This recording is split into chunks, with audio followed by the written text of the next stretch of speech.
Praise lord. దేవుని పరిశుద్ధమైన నామమునకు మహిమ కలుగునుగాక.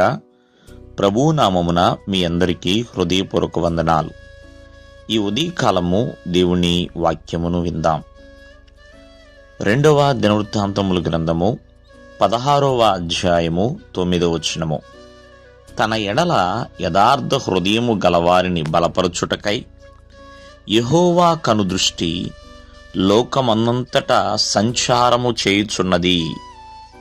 ప్రియమైన వర్లరా, యథార్థ హృదయము ఎవరైతే దేవుని ఎడల యథార్థమైన మనసుతో జీవిస్తున్నారో, యథార్థతని అనుసరించి నడుచుకుంటున్నారో అటువంటి వారిని దేవుడు బలపరచువాడండి.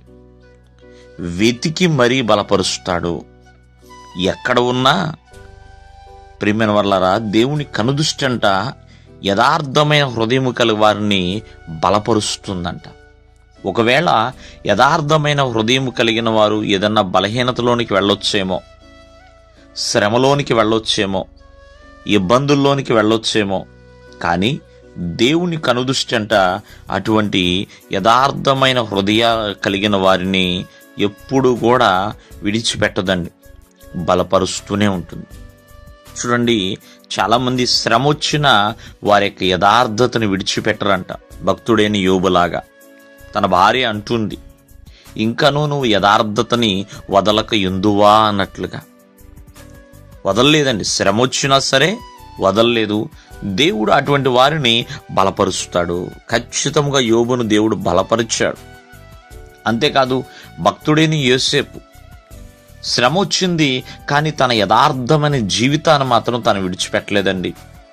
ప్రియమైన వర్లారా, యథార్థతను విడిచి పాపము చేయటానికి తను సిద్ధపడలేదు. అందుకనే యోసేపును దేవుడు బలపరిచాడు. కావున ఈ ఉదయకాలం ముందు ఆలోచించండి, యథార్థ హృదయం కలవారిని దేవుడు ఎప్పుడు కూడా బలపరుస్తాడు.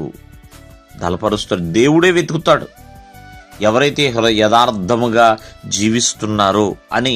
ప్రియమైన వర్లారా, ఎవరూ తెలియపరచాల్సిన పని లేదండి. చూడండి, ఆనాడు హిజ్కియా కూడా, అయా నీ సన్నిధిని నేను ఎంత యథార్థముగా నడుచుకుంటేనో అన్నప్పుడు హిజ్కియాని దేవుడు బలపరిచాడు. 15 సంవత్సరాల ఆయుష్కాలాన్ని పొడిగించాడు. కాబట్టి యథార్థవంతుల్ని ఎప్పుడు కూడా ప్రభువు దీవిస్తాడు, ఆశీర్వదిస్తాడు.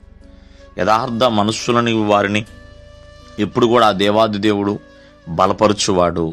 దేవుడు మిమ్మల్ని ఆశీర్వదించునుగాక. ఆమేన్.